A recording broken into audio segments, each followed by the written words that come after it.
Join us as we step through a portal to ancient times with the memorable pyramids, sound and light show. This show will take you on a journey thousands of years back, bringing the Egyptian legacy back to life. Thousands of years have passed since the pharaohs walked on Earth, leaving behind a mystery on how the Great Pyramids were built. And we can't just skip the enigmatic sphinx, standing prominently as a guard to protect the Great Pyramids.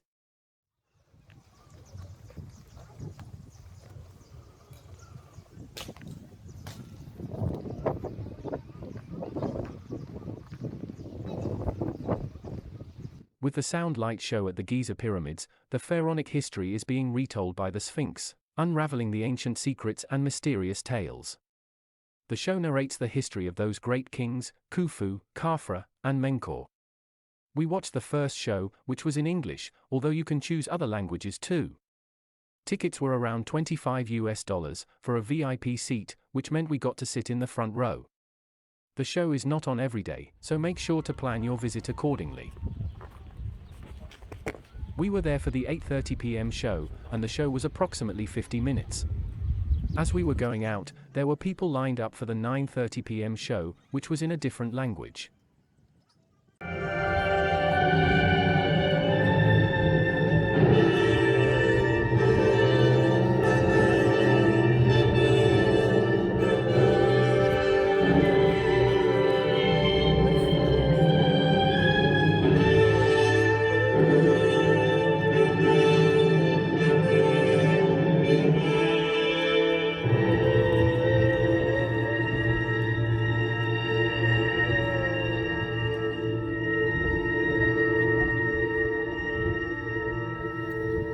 You have come tonight to the most fabulous and celebrated place in the world. Here on the plateau of Giza stands forever the mightiest of human achievements. No traveler, emperor, merchant, or poet has trodden on these sands and not gasped in awe. The curtain of night is about to rise and disclose the stage on which the drama of a civilization took place. Those involved have been present since the dawn of history, pitched stubbornly against sand and wind. And the voice of the desert has crossed the centuries.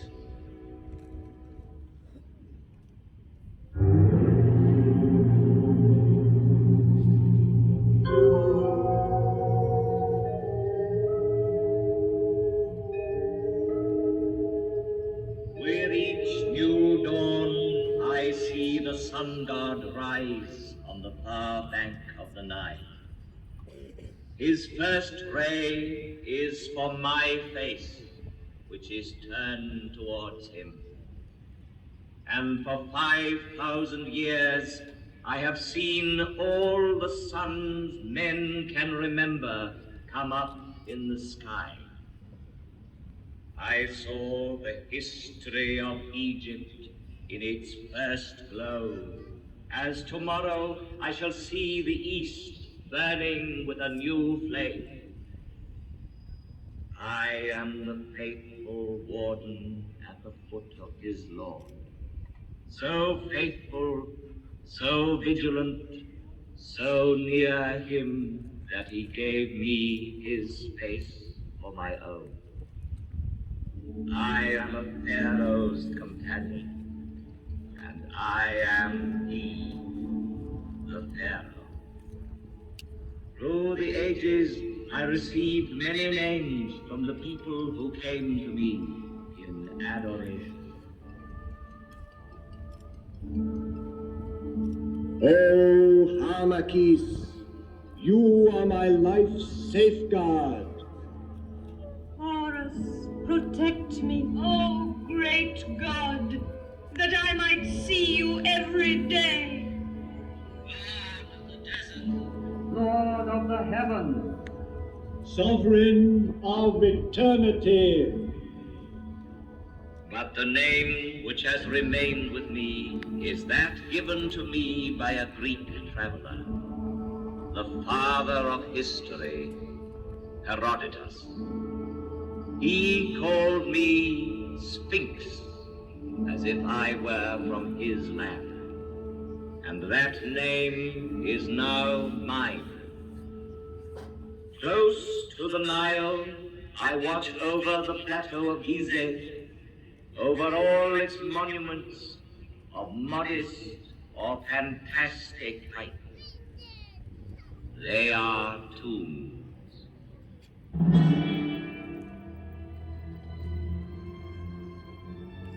Civilizations are like islands on the ocean of barbarism.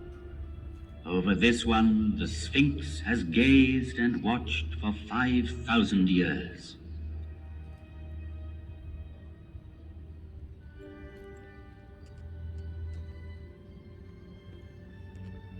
At the foot of such mountains of stone, everything becomes minute and insignificant. Man is an insect. Yet, it was men who built these massive monuments. And the names of pharaohs whose tombs they are have crossed the ages. Their glory has defeated time.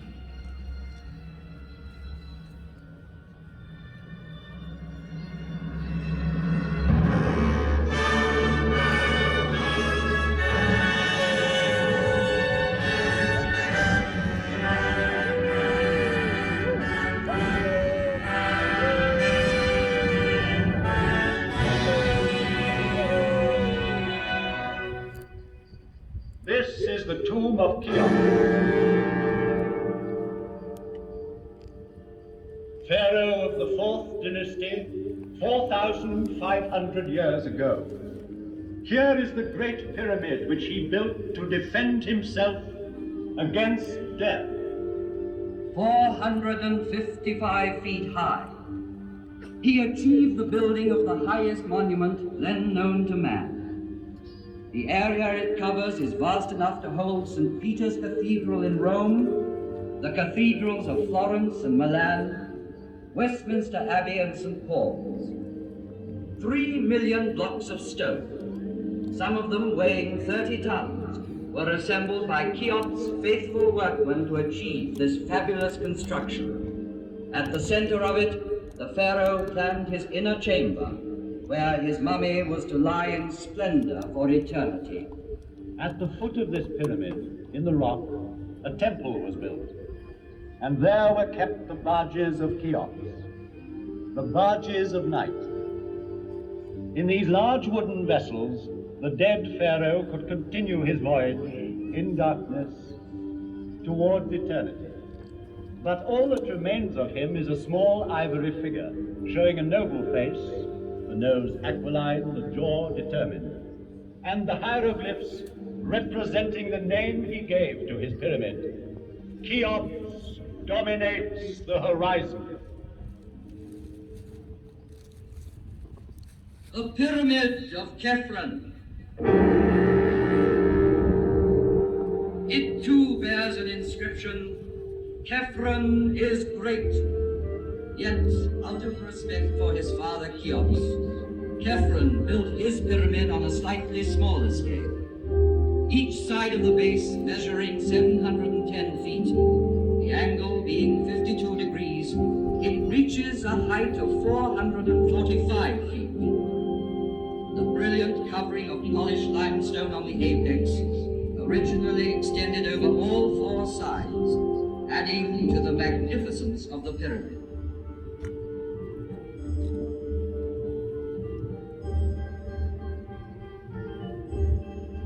The face of Khafre has come down to us sculpted in green diorite streaked with white, a rare stone he brought back from an expedition.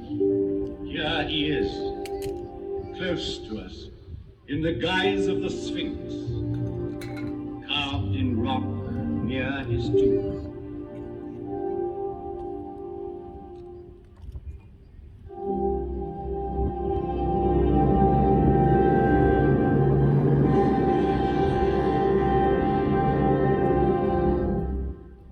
Mycerinus,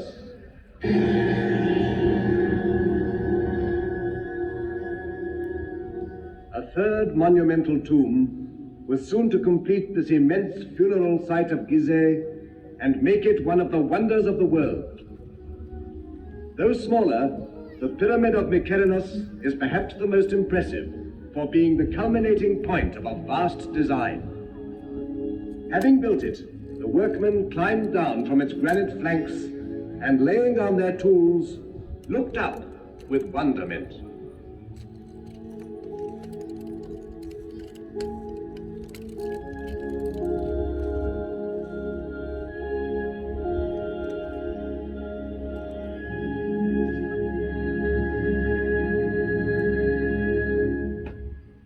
Great and powerful was Memphis, the capital city in the plain which joined Upper and Lower Egypt.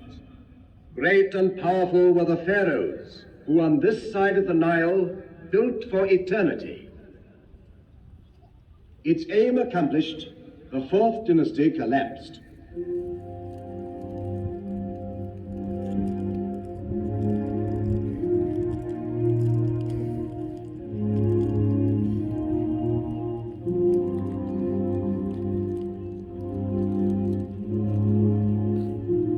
But the pyramids still stand. And the inscription on the one that completed the design claims, "Divine is Mykerinos."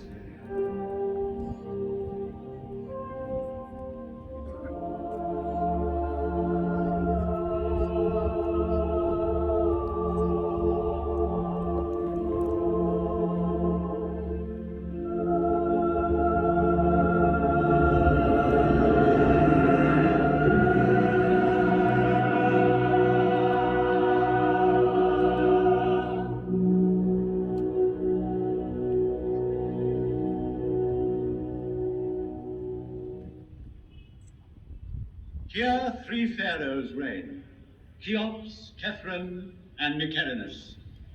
Sarcophagi may be empty, wrappings unwound, yet Cheops, Khafre, and Mykerinos still reign, bearing the double crown of Upper and Lower Egypt.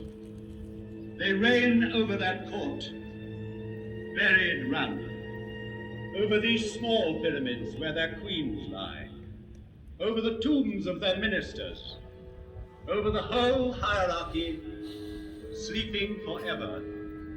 Chamberlains, high priests, buffoons, architects, courtesans, each in his proper place in these funerary chambers, which are called mastabas. For this is a royal palace of the dead, with triumphal perspectives, pavilions, corridors, secret rooms, strong walls. It was a city of another world, approachable by the people only as near as the outer temples, where their devotion led them. Coming from the Nile, one ascended by a monumental causeway built on the same colossal scale to the high temple, where only the priests lived among the secrets of the mummies. They alone knew for what journey the great barges were being prepared at the foot of the tomb. A journey with the sun. A journey which had lasted 4,500 years.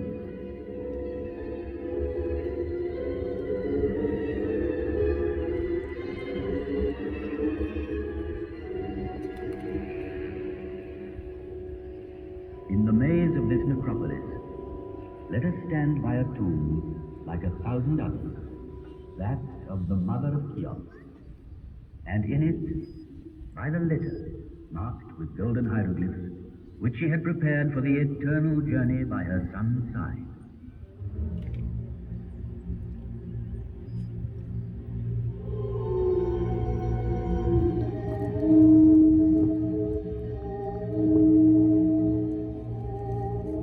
Neither wind, nor sand, nor centuries could ever entirely silence the voice of the desert.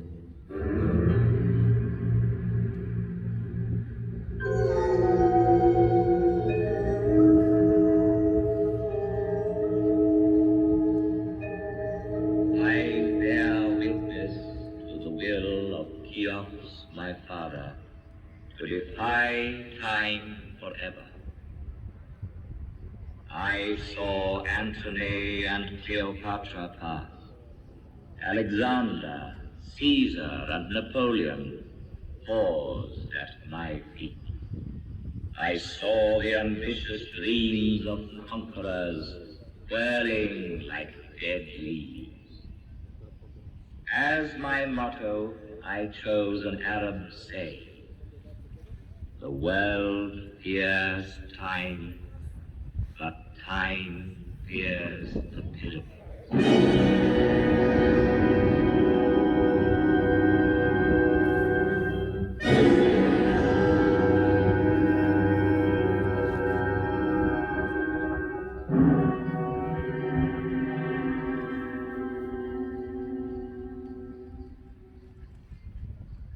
Ancient monuments, it is the pyramids which have always appealed most vividly to man's imagination. Considered from its top downwards, the pyramid is like the sun's rays bursting through a gap in the clouds. It commemorates the greatest victory of all, victory over death. It is the most perfect mansion, the strongest tent, whose great stone sides are both roof and wall, and so carefully sealed that the dream entrusted to it can live to the end of the world. The dream of immortality. To achieve this, embalmers prepared the body for 2 months, emptying it of all but its heart and kidneys.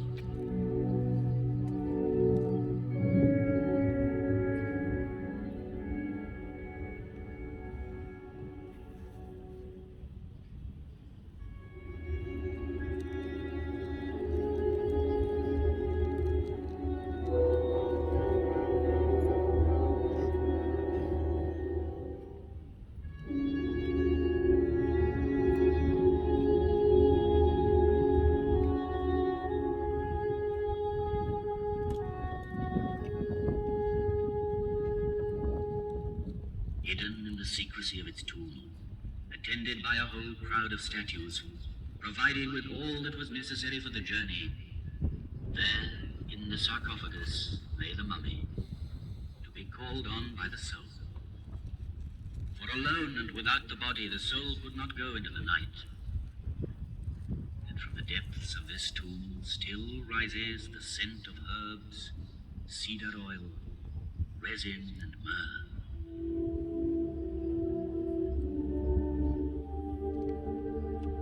But a pyramid is also the perfect combination of simplicity and magnitude, and the interplay of its angles makes the best harmony of shape and volume. It is architecture's purest achievement, because it relies on the straight line alone. Never has the straight line been drawn with more mastery, skill, and strength. Homage must be paid to Imhotep the learned, who at Saqqara conceived and built the archetypal pyramids. Made up of 6 mastabas, it rose gradually in a broken line of steps. The idea had been born. Calculations had begun. The perfect form was there.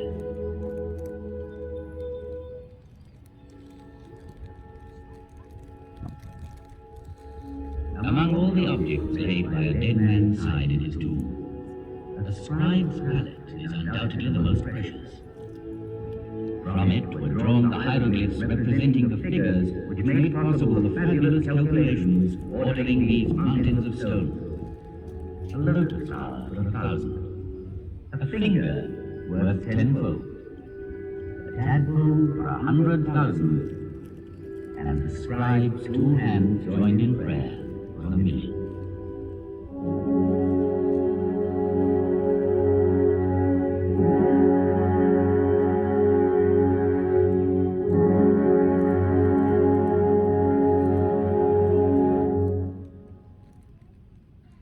Stone by stone it was built from earth to heaven.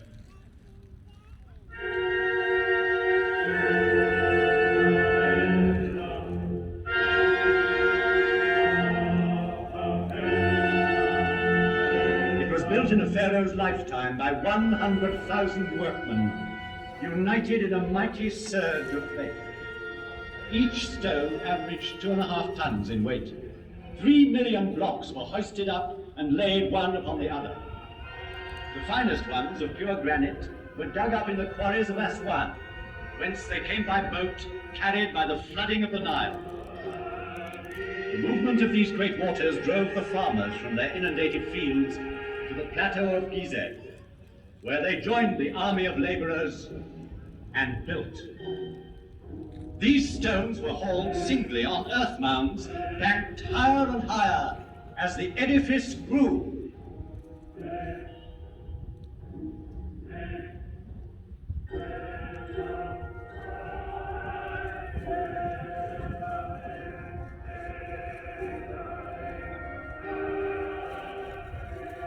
In front of such superhuman effort, can one believe in the legend of the whip? It needs mystical fervor to build a pyramid. Faith.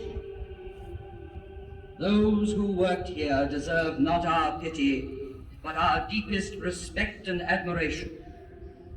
They lived through one of those rare times when man knows with absolute certainty what he has to do and where to go, because he believes.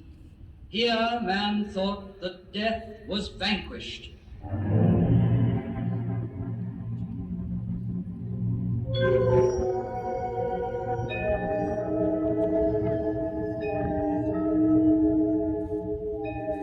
There, at my feet, on this vast site, with mankind still in its infancy, walked and worked surveyors, geometers, astronomers to whom no star was unknown, engineers, architects, a whole people, while the rest of the world hunted wild beasts and sheltered in caves. O noble Nile, I salute you, for your waters flow majestically and fostered this sacred enterprise. One day the desert sands invaded the fields, marshes dried up on the river's bank, and so to save his life, man invented civilization. He had to contend with floods, he designed dams and culverts. He came to love the earth and wanted for his grave. But soon he wished to outlive the earth. And it was farmers, helped once more by their beneficent river, who built these monumental houses of the dead. And I, Catherine's faithful companion, saw the progress of dynasties and grave beasts, and the light steps of noble ladies whose diaphanous veils seemed to clothe them, yet not to touch them.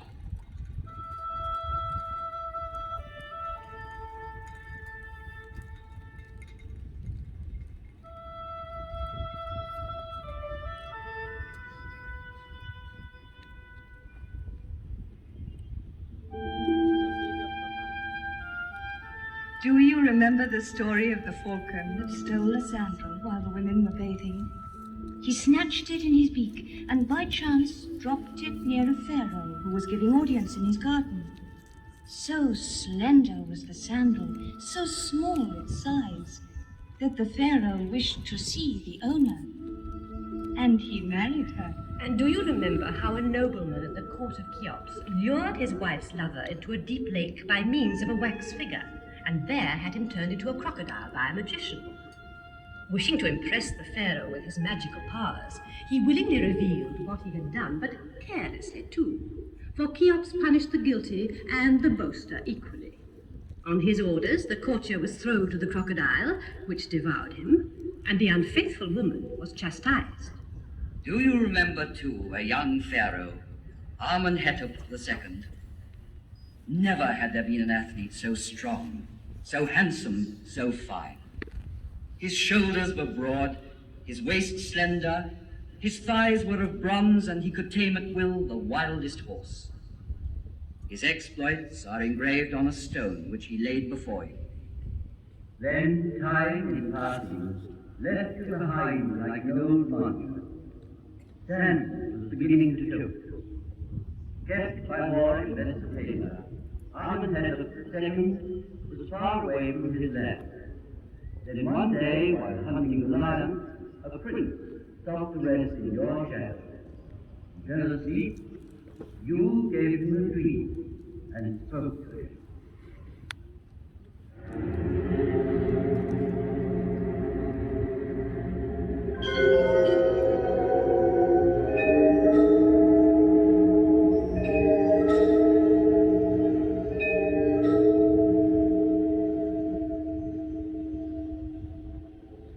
Cast your eyes upon me, my son. Listen to me, and the white crown and the red will be yours. The crown of Upper and of Lower Egypt. Yours will be the land in its breadth and length. Do you see how I am forlorn? How my body is neglected? I, the master of the plateau of Giza. Deliver me from the sands, and you will be king.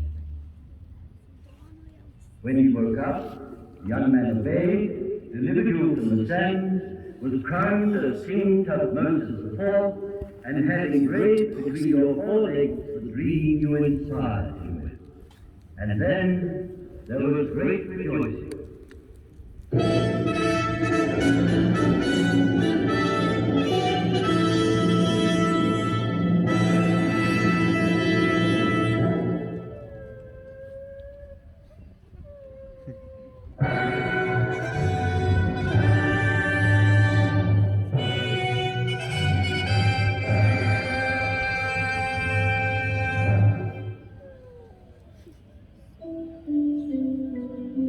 The coronation ceremonies have begun. Crowds have gathered on the bank of the Nile to watch the ritual tests of strength. Now the royal barge is coming upriver, manned by 200 oarsmen. Responding to the excitement of the crowd, they increase their pace. The pharaoh himself at the tiller maneuvers perfectly and brings the barge smoothly into the landing stage with a last burst of speed. Cheers break out as the pharaoh comes ashore and swiftly makes his way towards the targets of copper set for his display of archery. The crowds follow him to watch.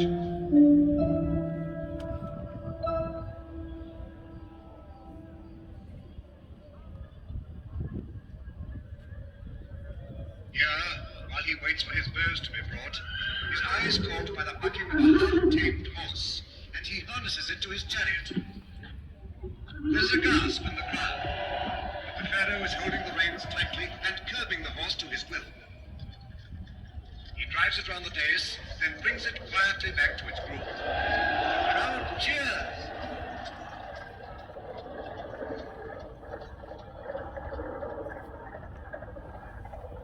Pharaoh has chosen his bow. He has tried more than 50 others before selecting this one. Mounts his chariot, rides off towards the first target.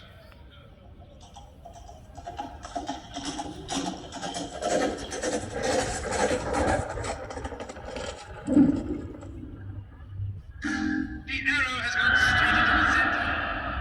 And again. And now, his last arrow hits the target and goes right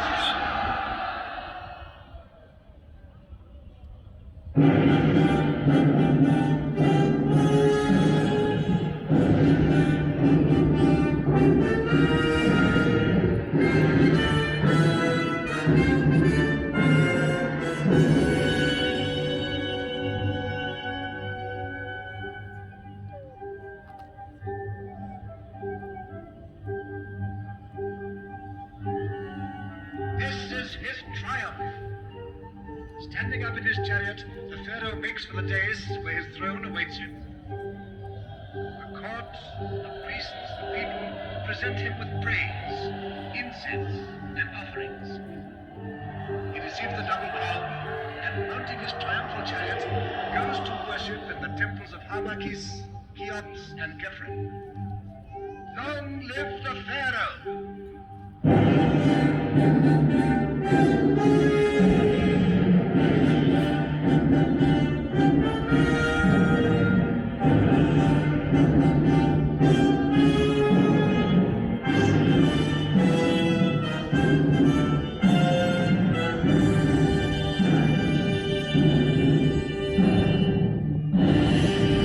A monarch's reign has ended. The pharaoh is dead. And now, from the valley, rises the sad lament of his funeral.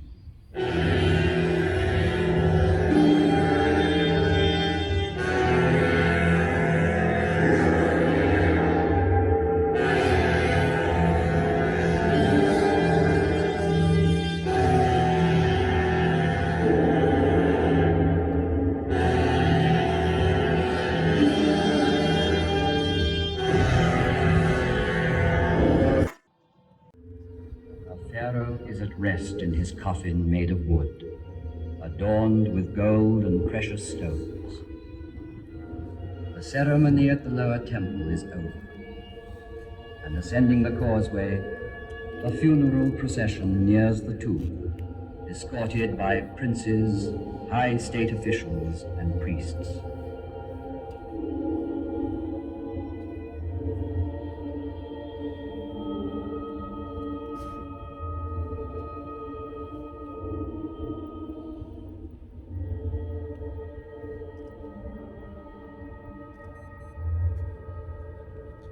The sarcophagus is ready at the heart of the pyramid, in the funerary chamber. And everything has been prepared for the crossing of the lake, which leads to the gates of the other world.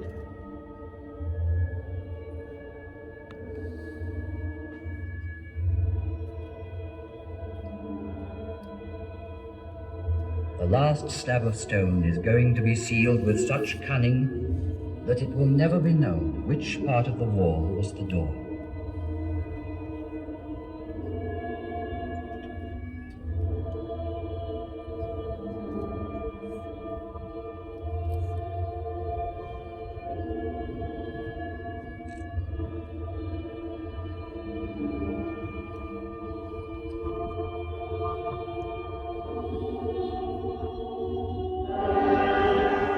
The high priest gives the final farewell.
So, through millenniums, dynasties succeeded dynasties. But among all the monarchs of ancient Egypt, none is more appealing than this young pharaoh, a poet and a mystic, who followed Amenhotep III.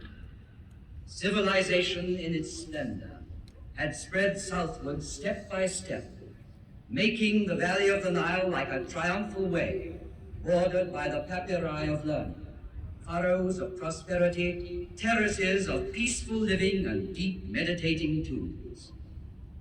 The fame of knowledge had passed from Memphis to Thebes.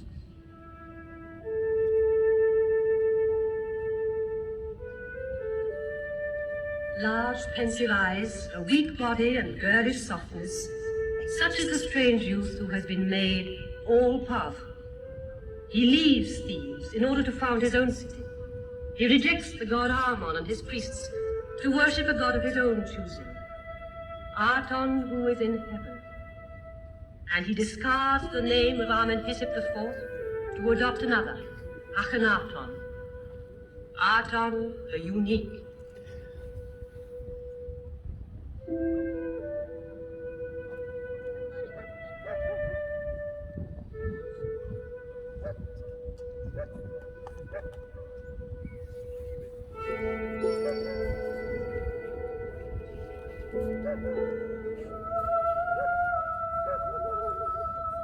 With him, the walls surrounding the royal wives fall. The veils are drawn back, and in centuries to come, people will see and love the graceful figure of Nefertiti. She was by his side in his struggle to establish the new faith. Of this faith, she was like a reflection.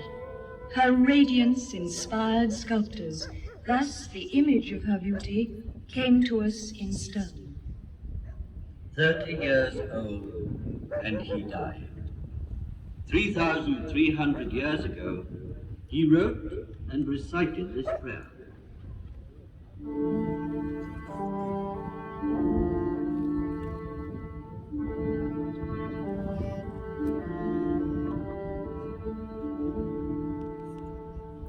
Your dawn, O living Aton, takes my breath. You possess my heart. You are the maker and giver of all things, and men live by your grace. Aton, living and life-giving forever and ever.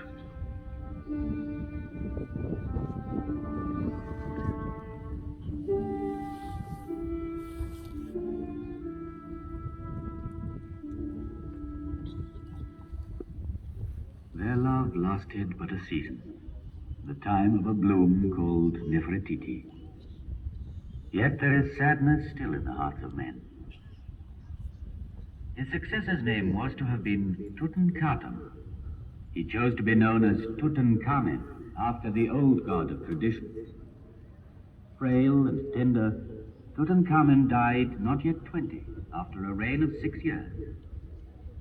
But 3,000 years have not yet withered his fine, youthful face, nor tarnished the treasures gathered round him in his unfinished tomb of the Valley of the Kings. Today, the world marvels at them.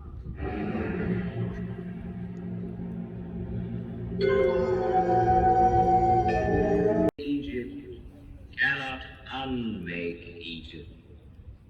I saw conquerors reflect before me and bow their heads. I saw Alexander the Great, handsome as a barbarian, thoughtful as a prophet. Here, somewhere in this earth, he rests, awaiting resurrection. I saw Caesar one evening. He feared the sun. Our last queen, Cleopatra, bore him a child, but Caesarion was not a true pharaoh and died before ascending the throne. I saw Napoleon and his burning eye. Centuries passed over my forehead, yet those great soldiers raised no more than dust. I have known years of despair. An irascible emir of the Middle Ages disliked my smile, thought it pagan and ironical, and so had me disfigured by his artillery. Then children found me ugly. No longer did anyone come and pray at my feet or listen to me. The keys of old Egypt were lost. I was nearly buried in sand. All our knowledge, our very soul, rowed in thousands of papyri, was sleeping unknown and unintelligible in dark and silent tombs.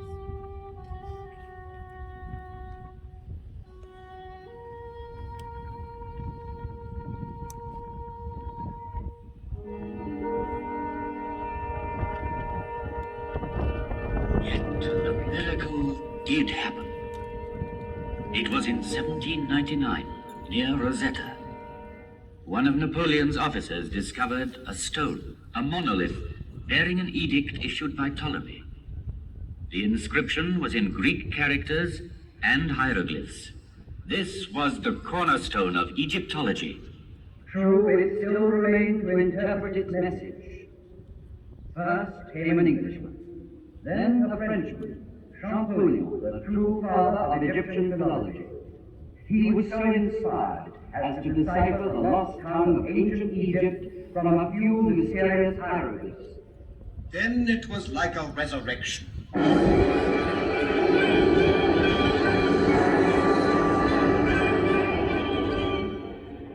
at once, from the funerary chambers to the peaks of the pyramids, hieroglyphs were born to a new life.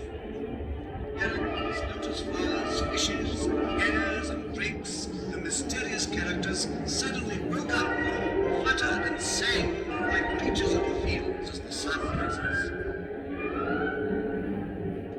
It is as if in answer to a celestial call of trumpets, old Egypt had risen from its grave, young and immortal. Young, immortal, and rich in beauty, like Nefertiti.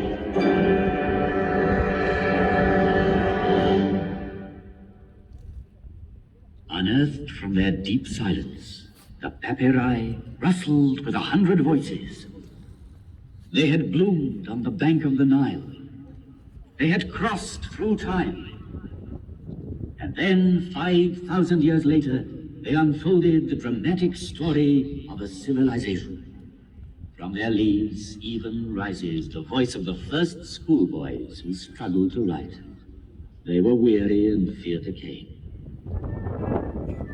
Master, because you beat me, I have learnt my lesson. Child, no matter how great and deep our knowledge, offer your constant thanks to God. He will grant you his grace always. And learned men from the whole world in quest of this civilization stronger than sand and death were enthralled when, in maxims and proverbs, they found a wisdom as ancient as the pyramids, as eternally young. In the depths of the tombs, they heard voices rising again after thousands of years. The plans of men never wholly succeed, but only what God has ordained. If you want to keep the friendship of people you visit as master, brother, or friend, beware of women. The room where they sit is full of ill feelings. Do not answer good by evil. Justice comes before strength. And historians were deeply moved, because so many centuries later they were reading, yes, love letters. What can be sweeter than walking in the fields before a man one loves? I can no longer touch your heart. Why? If I go walking, you are there with me, everywhere, with every step. My hand is in your hand. Listening to your voice troubles my mind. My whole life hangs on your lips. For me, seeing you is better than eating or drinking.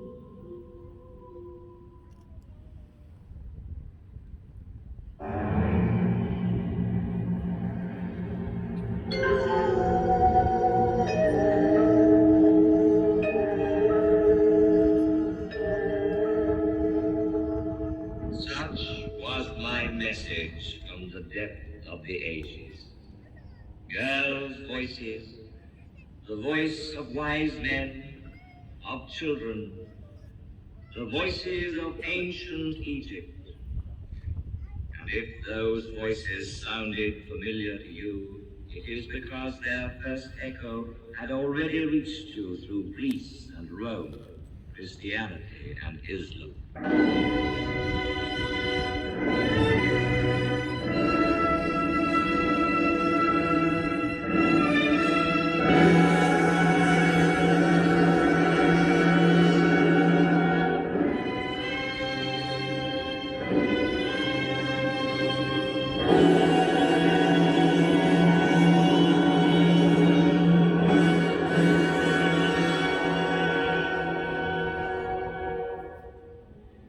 Tomorrow, once more, the rising sun will give me his first caress. Thousands of other suns shall rise again, and man's oldest achievement will remain the highest, the purest. The Nile be praised, for it is the father of all our harvests, all our knowledge, all our architecture, all our strength. The Nile be praised. From its banks came one of the 7 wonders of the world. The Nile be praised, for it bears tomorrow's prosperity and happiness. The Nile, river of hope, from Assam to the Delta. The Nile, which is not a grave, But a cradle.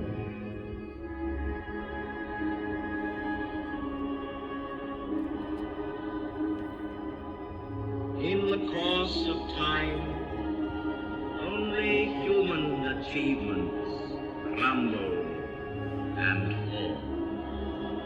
But the spirit which conceived these monuments cannot perish.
Thank you for tuning in.